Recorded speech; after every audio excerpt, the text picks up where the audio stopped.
This video will work through number 5 from Unit S, Concept 7.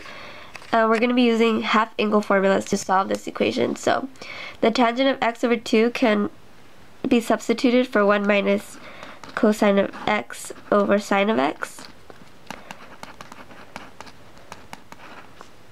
So, we can add sine of x to both sides. And we're left with cosine of x 1 minus cosine of x over sine of x equals sine of x. And next we can multiply by sine of x to both sides. These cancel, and we get 1 minus cosine of x equals sine squared of x. And we can substitute an identity for sine squared of x. So 1 minus cosine of x is going to equal 1 minus cosine squared of x. And we want to make this equation equal to 0, so we can move everything to this side. So if we add cosine of x, we're going to get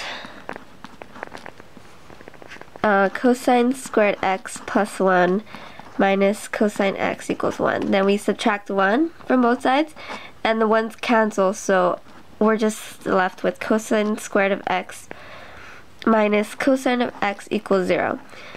So we can take out a GCF of cosine x, and we're left with cosine of x minus 1 equals 0.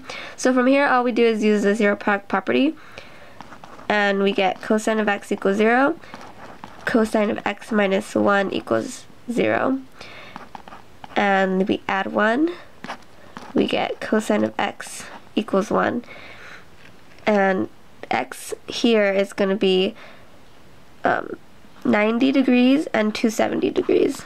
That's where the x equals 0. And where the x equals 1, it only works at 0 degrees. So these are going to be our three answers: 90 degrees, 270 degrees, and 0 degrees. And if we put these in radians, we get pi over 2, 3 pi over 2, and 0.